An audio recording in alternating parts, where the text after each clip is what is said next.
उपराष्ट्रपति श्री सीपी राधाकृष्णन 9 जुलाई को उड़ीसा का दौरा करेंगे।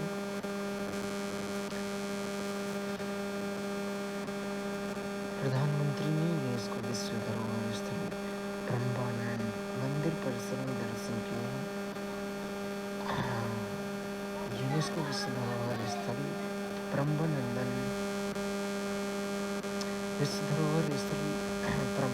मंदिर परिसर के दर्शन किए। प्रधानमंत्री ने विशेषकर इंडोनेशिया के राष्ट्रपति प्रबोवो सुबियांतो भी प्रधानमंत्री के साथ मंदिर दर्शन के लिए उपस्थित रहे।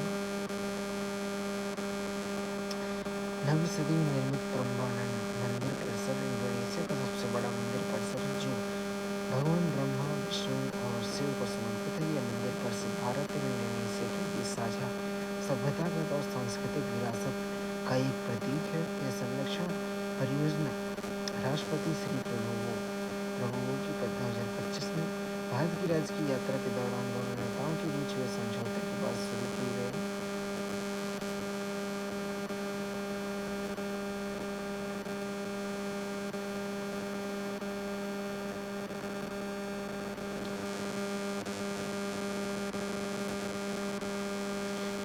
प्रधानमंत्री ने साहस और सुदृढ़ता की शक्ति का महत्व बताते हुए संस्कृत से भाषण साझा किया।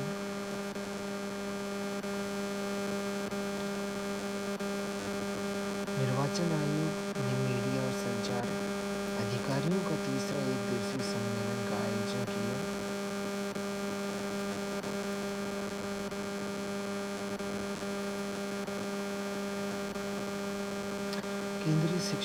केंद्रीय मंत्री से शिवराज सिंह चौहान और तमिलनाडु किसानों के लिए खोपरा और आम खरीद की मंजूरी। 87,226 मीट्रिक टन खोपरा की सरकारी खरीद को शिवराज सिंह चौहान द्वारा 1,49,106 करोड़ रुपए से अधिक के एमएसपी मूल्यों का किसानों को होगा फायदा। 96,879 मीट्रिक टन तोतापुरी आम की बाजार हस्तक्षेप योजना के तहत होगी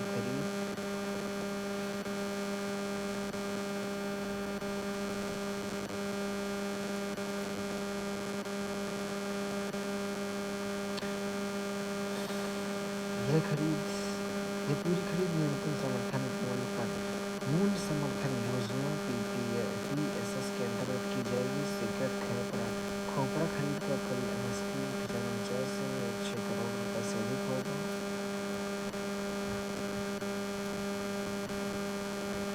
तोतापुरी आम का बाजार हस्तक्षेप मूल्य market intervention prices MIP 45,41 crore प्रति क्विंटल तय किए गए।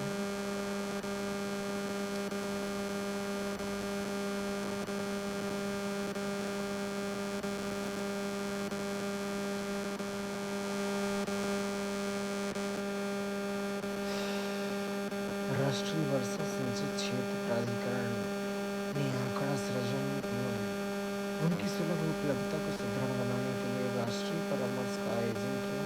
राष्ट्रीय वर्षा सिंचित क्षेत्र प्राधिकरण ने मंगलवार को नई दिल्ली स्थित NASC कॉम्प्लेक्स पूसा में quality data generation and dissemination for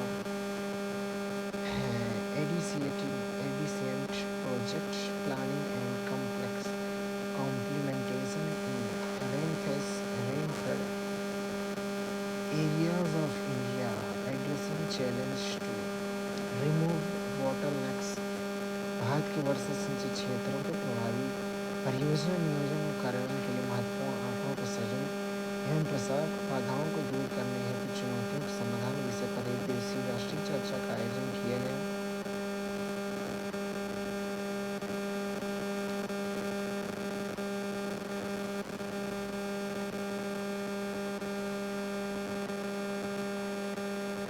El Nino की चुनौती पर सरकार अलर्ट। शिवराज सिंह चौहान हर हफ्ते कर रहे हाई लेवल मॉनिटरिंग।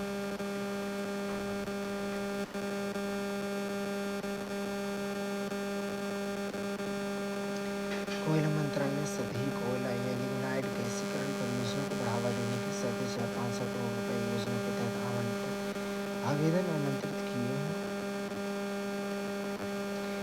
25 जून 2026 को योजना संबंधी दिशा निर्देश जारी किए गए। 7 जुलाई 2026 को प्रस्ताव के अनुरोध को प्रकाशित किया। 20 जुलाई 2020 को एक प्री एप्लीकेशन कॉन्फ्रेंस आयोजित करेगा। आवेदन की अंतिम तिथि 27 सितंबर 2026 है। डिजिटल लॉजिस्टिक परितंत्र सुदृढ़ बनाने के लिए केंद्र एक राष्ट्रीय औद्योगिक गलियारा विकास निगम की संचालन शाखा NLDSL और पंजाब सरकार के बीच समझौता ज्ञापन पंजाब में पारदर्शिता, लॉजिस्टिक दक्षता और डेटा आधारित निर्णय को बढ़ावा देने हेतु ULIP सक्षम साझेदारी ULIP 142 एप्लीकेशन प्रोग्रामिंग इंटरफेस से 12 केंद्रीय मंत्रालयों के 46 सरकारी प्रणालियों को जोड़ता है। राष्ट्रीय औद्योगिक गलियारा विकास निगम के संचालन शाखा NLDSL और पंजाब सरकार के उद्योग और वाणिज्य निदेशालय ने unified logistic interface platform ULIP द्वारा पंजाब के परितंत्र में डिजिटल बदलाव के लिए 7 जुलाई 2026 को एक समझौता ज्ञापन पर हस्ताक्षर किए हैं। इस सहयोग का उद्देश्य लॉजिस्टिक की पारदर्शिता बढ़ाना, परिचालन दक्षता में सुधार, अंतर विभागीय समन्वय मजबूत करना, वास्तविक समय में लॉजिस्टिक डेटा के निर्बाध आदान प्रदान और डेटा आधारित निर्णय को सक्षम बनाना है। इस पहल से राज्य के उद्योग, लघु एवं मध्यम निर्यातक, अन्य लॉजिस्टिक हितधारक लाभान्वित होंगे।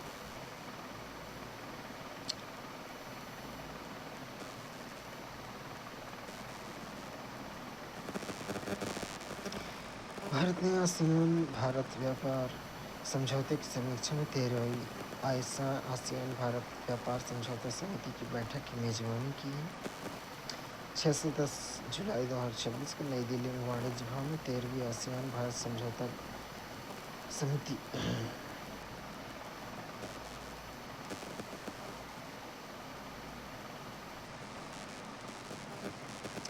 भारत के वैश्विक व्यापार का लगभग 11% हिस्सा आसियान से होता है। द्विपक्षीय व्यापार में 2025-26 में 128 अरब डॉलर पहुंच गया।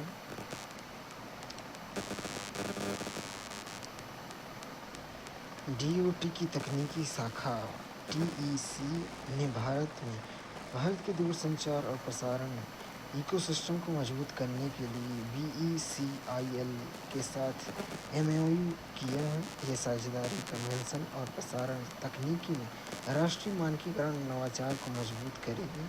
यह सहयोग उभरती हुई प्रसारण तकनीकी में भारत विशिष्ट मानक टेस्ट फ्रेमवर्क और तकनीकी योगदान को आगे बढ़ाएगा। इस MOU का उद्देश्य वैश्विक मानकीकरण गतिविधियों में भारत की भागीदारी बढ़ाना, स्वदेशी नवाचार को बढ़ावा देना है।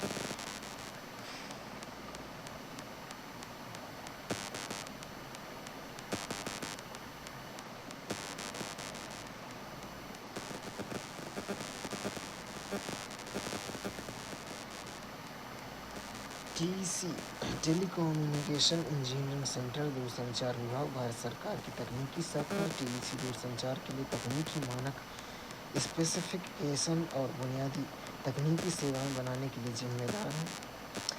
BECIL broadcasting engineering consultant India limited Bharat सरकार के सूचना प्रसारण मंत्रालय के तहत एक मिनी रत्न केंद्रीय सार्वजनिक उद्यम है। 1996 में स्थापित BECIL प्रसारण सूचना मंत्रालय प्रौद्योगिकी केंद्र, इलेक्ट्रॉनिक निगरानी, डिजिटल मीडिया, साइबर सुरक्षा, स्मार्ट सिटी परियोजना और महत्वपूर्ण सूचना बुनियादी ढांचे में परामर्श सेवाएं टर्नकी समाधान प्रदान करती हैं। संस्कृति मंत्रालय ने पश्चिम बंगाल सरकार के सहयोग से भारत में केसरी डॉक्टर श्यामाप्रसाद मुखर्जी की 125वीं जयंती मनाई है। प्रधानमंत्री इसमें वर्चुअल माध्यम से संबोधन किया।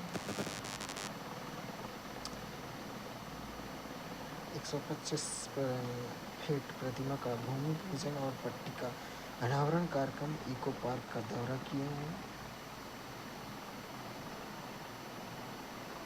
गणमान्य व्यक्तियों ने भवानीपुर स्थित डॉक्टर श्यामा प्रसाद मुखर्जी के पैतृक घर का दौरा किया और परिवार सदस्यों से मुलाकात की।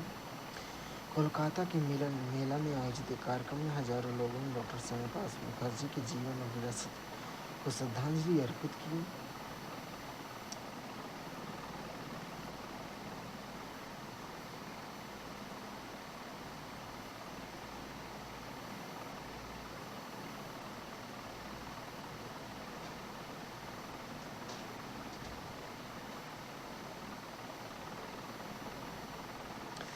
रक्षा अनुसंधान और विकास संगठन ने लंबी दूरी की निर्देशित रॉकेट पिनाका का सफल उड़ान परीक्षण किया।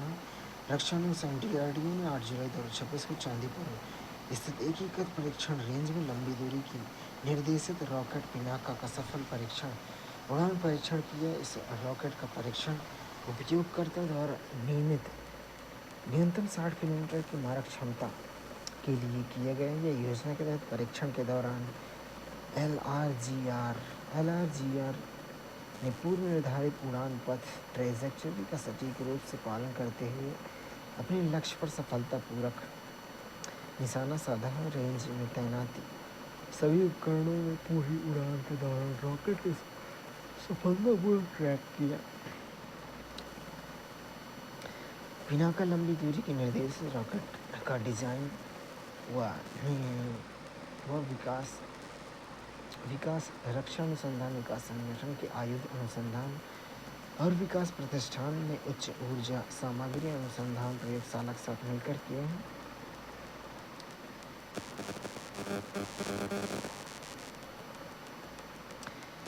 GIM और WST ने लद्दाख क्षेत्र में माउंट ख्याम्सो मासिफ पर चढ़ाई की है। जवाहर पर्वतारोहण एवं शीतकालीन खेल संस्थान पहलगाम ने लद्दाख के रुमत्से-फू क्षेत्र में स्थित ख्याम्सो पर्वतमाला पर 22 सदस्यीय पर्वतारोहण अभियान का आयोजन किया। इस अभियान की team leader colonel Hemchand Singh ने 26 जून 2025 को हरी झंडी दिखाकर रवाना किया।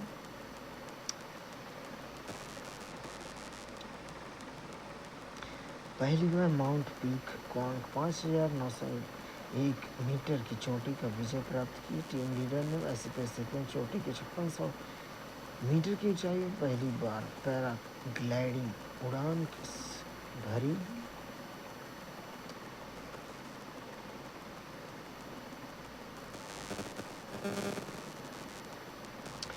केंद्रीय पूर्वोत्तर क्षेत्र विकास मंत्री ज्योतिरादित्य सिंधिया गुरुवार को अगरतला के त्रिपुरा बिजनेस कॉन्क्लेव 2026 में शामिल होंगे। केंद्रीय शिक्षा मंत्रालय ने वर्ष 2022-23 और 23-24 के लिए AISHE की रिपोर्ट जारी की है।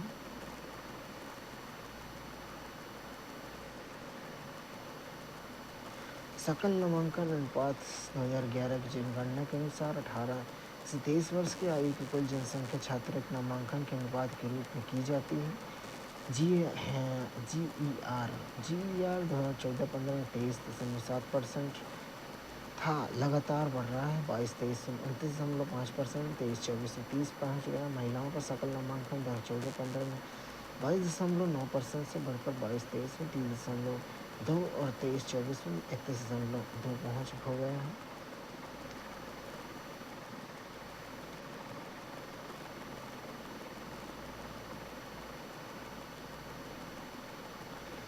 लैंगिक समानता सूचकांक GPI महिला और पुरुषों के बीच उच्च शिक्षा में भागीदारी GIR के अनुपात में लैंगिक समानता सूचकांक GPI के रूप में परिकल्पित किया गया है, जो पुरुषों और महिलाओं की शिक्षा तक सापेक्ष पहुँच महत्तम 2023-24 में GPI 1.08 और GPI लगातार 7 वर्षों में 1 से ऊपर बना हुआ, जो शिक्षा में महिलाओं की निरंतर उच्च भागीदारी को दर्शाता है।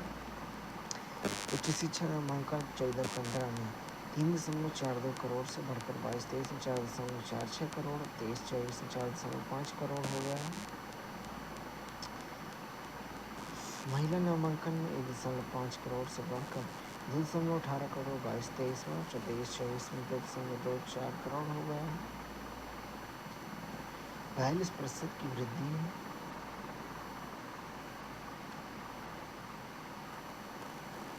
अनुसूचित जाति के छात्रों का नामांकन 2014-15 में 46.7 लाख से बढ़कर 23-24 में 69.72 लाख हो गए हैं, जो 51.4% की वृद्धि। अनुसूचित जनजाति के छात्रों में 14-15 में 16.46 लाख से बढ़कर 23-24 में 28.83 लाख हो गया है, जो कि 75.7% की वृद्धि है। ओबीसी में 1.13 करोड़ से बढ़कर 1.8 करोड़ 60.2% की वृद्धि है। STES नामांकन में विज्ञान, प्रौद्योगिकी, इंजीनियरिंग, गणित STEM के में नामांकन में उल्लेखनीय वृद्धि 14-15 में 91.5 लाख से बढ़कर 23-24 में 1.02 करोड़ हो गया है।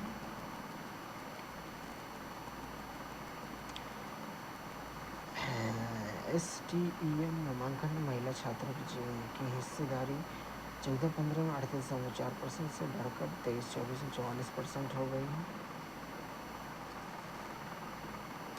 23-24 में शिक्षकों की कुल संख्या 17.32 लाख हो गई, जिसमें से 55.1% पुरुष, 44.9% महिलाएं। महिला शिक्षकों की संख्या 14-15 में 5.69 लाख से बढ़कर 22-23 में 7.37 लाख और 23-24 में 7.78 लाख हो गई है। AISHE में सहभागीदारी स्वैच्छिक और उच्च शिक्षा मंत्रालय द्वारा वेब पोर्टल के माध्यम से स्वयं डेटा उपलब्ध कराते हैं। हालांकि मंत्रालय अंतर्निहित सत्यापन और जांच के माध्यम से उचित सावधानी बरतता है, फिर भी डेटा की गुणवत्ता का ध्यान आमतौर पर संबंधित उच्च शिक्षा संस्थान रखते हैं।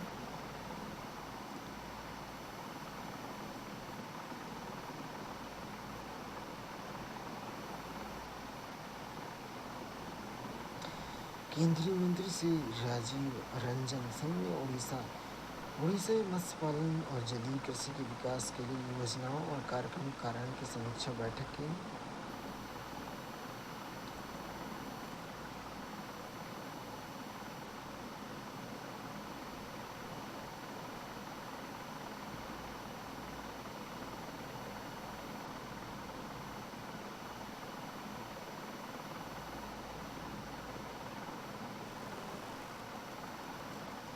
उपराष्ट्रपति समुद्र में मछली पकड़ने के टिकाऊ तरीके के लिए अधिकार पत्र और उड़ीसा के गहरे समुद्र मत्स्य पालन मिशन दस्तावेज का शुभारंभ करेंगे।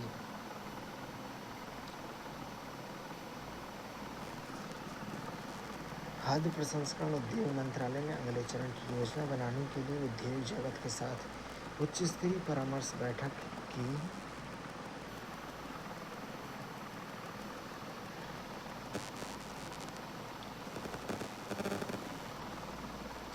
केंद्रीय स्वास्थ्य एवं परिवार कल्याण मंत्रालय ने आयुष्मान आरोग्य मंदिर में प्राथमिक स्वास्थ्य सेवाएं प्रदान करने वाले सभी 5 कैडरों के लिए राष्ट्रीय प्रशिक्षण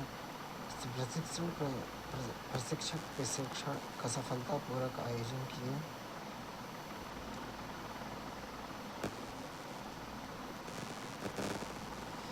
सरकार ने औषधि नियम 1945 के तहत नवी मुंबई हवाई अड्डे को औषधि के आयात द्वार के रूप में अधिसूचित किया।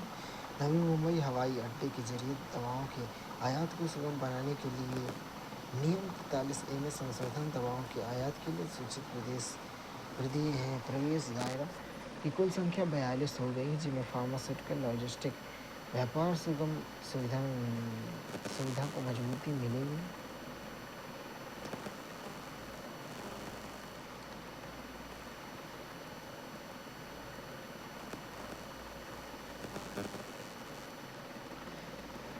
इस संशोधन के साथ नवी मुंबई हवाई अड्डा औषधि नियम 1945 के तहत दवाओं की आयात के लिए अधिकृत हवाई अड्डों की सूची में शामिल हो गए हैं।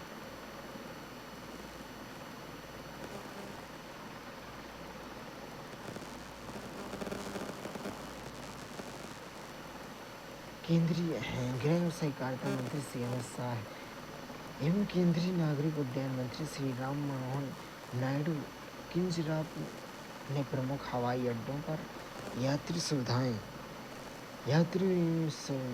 सुविधाओं, सुरक्षा व्यवस्था एवं आप्रवासन प्रणाली की समीक्षा की।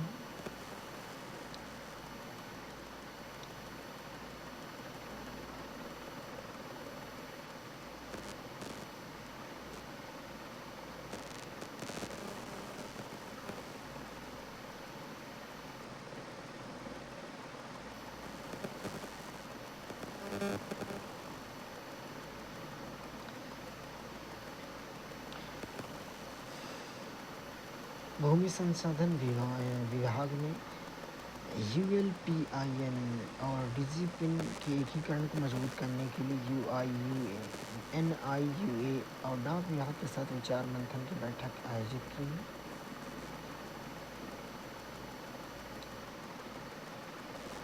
भारत की digital address framework unique land parcel identification ULPIN और डिजिपिन के बीच तालमेल की संभावनाओं का पता लगाया जा सके।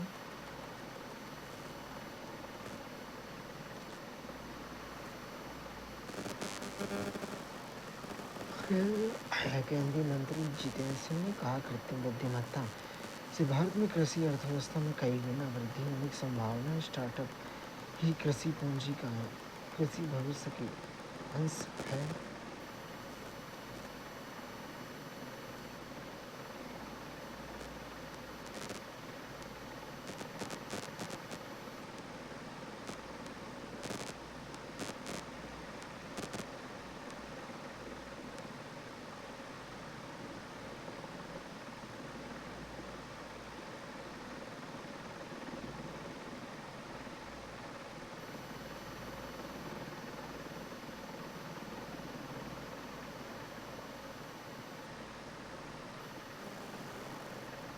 उपग्रह संचालन के लिए पृथ्वी के निकट अंतरिक्ष में महत्वपूर्ण रहस्य का पता चला है।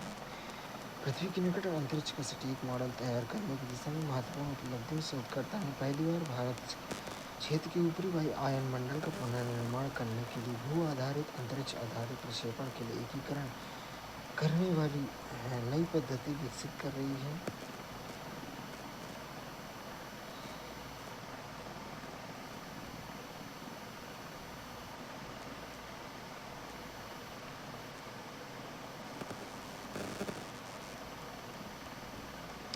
नशा मुक्त भारत अभियान 7.81 करोड़ से अधिक युवा, 5.24 करोड़ महिलाएं, 17 लाख शैक्षिक संस्थानों सहित देश में 23 करोड़ से अधिक लोगों तक पहुंचे।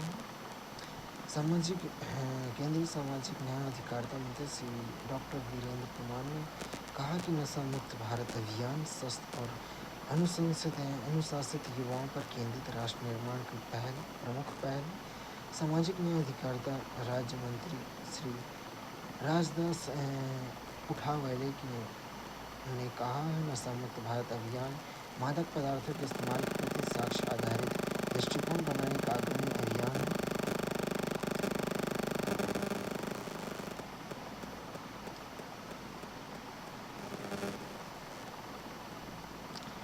हथकरघा क्षेत्र में नवाचार और प्रौद्योगिकी आधारित समाधानों को बढ़ावा देने के लिए हैंडलूम हैकाथॉन 2026 का अनावरण ग्रैंड फिनाले 1 अगस्त 2026 को आयोजित किया जाएगा। ऑनलाइन पंजीकरण 20 जुलाई तक खुले हैं। हैंडलूम हैकाथॉन 2026 भारत सरकार के वस्त्र मंत्रालय के विकास आयुक्त कार्यालय ने हैंडलूम हैकाथॉन 2026 बुनाई नवाचार नामक एक राष्ट्रीय नवाचार प्रतियोगिता शुरू की है। इसका उद्देश्य भारत में हथकरघा क्षेत्र मजबूत बनाने के लिए प्रौद्योगिकी, डिजाइन, उद्यमिता, टिकाऊ संसाधनों का उपयोग करना है। यह पहल राष्ट्रीय हथकरघा दिवस 2026 के समारोह के अंतर्गत आयोजित है। हैकाथॉन का ग्रैंड फिनाले 1 अगस्त 2026 को फाउंडेशन और innovation and technology transfer IIT Delhi में आयोजित किया जाएगा। चयनित टीम में शिक्षा जगत, उद्योग, डिजाइन, प्रौद्योगिकी, हथकरघा क्षेत्रों की विशेष रूप से एक प्रतिष्ठित जूरी के समक्ष समाधान प्रस्तुत करेंगे।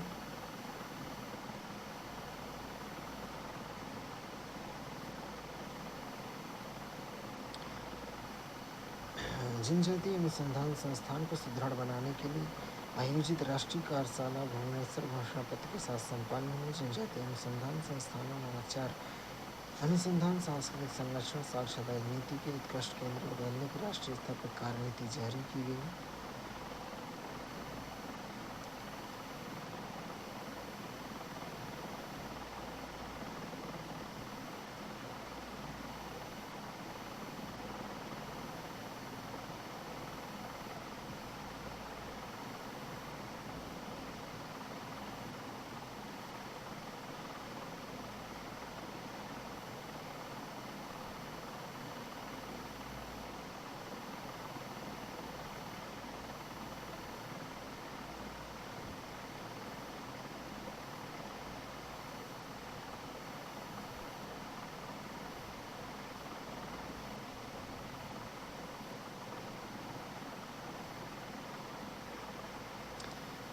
कोच्चि में ब्रिक्स महिला मंत्री स्तरीय बैठक शुरू की। भारत ने ब्रिक्स में महिलाओं के नेतृत्व वाले विकास पर जोर दिया। भारत ब्रिक्स के अध्यक्षता 2026 में आज कोच्चि में ब्रिक्स मंत्री स्तरीय की बैठक शुरू हुई। महिलाओं ने सशक्तिकरण को बढ़ावा दिया जा सके, सामने से सब विकास के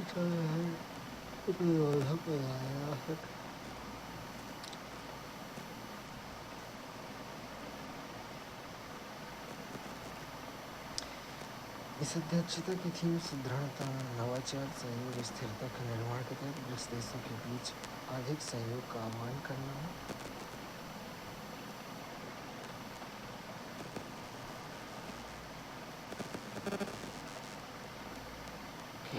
भारतीय खेल प्राधिकरण और सफदरजंग स्पोर्ट्स इंजरी सेंटर ने खेल विज्ञान और एथलीट्स देखभाल को मजबूत करने के लिए एक समझौता ज्ञापन हस्ताक्षर किए। उच्च प्रदर्शन वाले बेहतर खेलों का भविष्य स्पोर्ट्स साइंस और स्पोर्ट्स मेडिसिन से बेहतर तालमेल पर निर्भर करता है।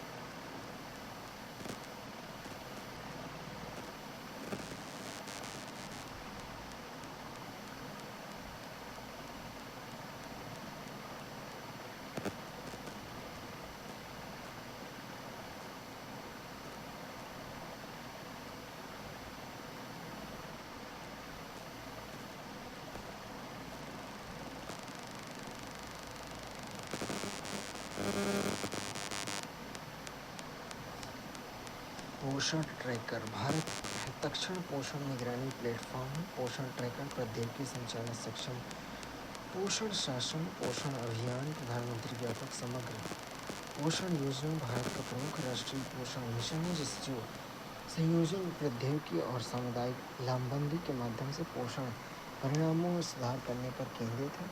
8 मार्च 2018 को शुरू किया गया भारत सरकार के प्रमुख बहुमंत्रालयी मिशन, जो समयबद्ध लक्ष्यों, डिजाइन, निगरानी और जन आंदोलन के लिए कल्याणकारी चिंता से राष्ट्रीय विकास प्राथमिकता में बदल दिया है।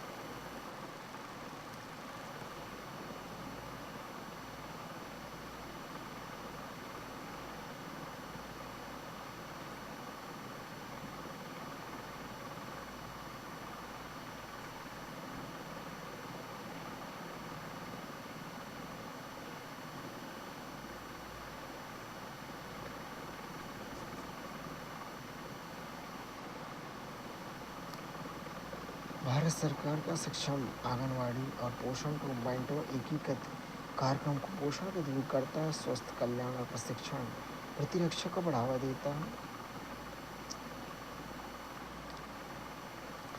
पोषण ट्रैकर में आधार आधारित सत्यापन, चेहरा पहचान प्रणाली, IT सक्षम होम विजिट शेड्यूल,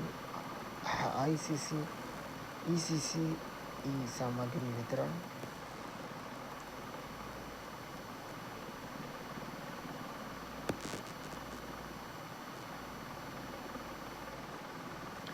पोषण कैलकुलेटर, ऊंचाई, वजन, आयु, जेंडर का आकलन करने में WHO बाल विकास मानकों का उपयोग करता है। पोषण हेल्पलाइन शिकायत फ्री टोल फ्री नंबर 1515 है। स्मार्टफोन कनेक्टिविटी सभी आंगनवाड़ी महिला स्मार्टफोन से लैस इंटरनेट कनेक्टिविटी के प्रति आंगनवाड़ी कार्यकर्ता प्रति वर्ष 2000 रुपये प्राप्त होते हैं।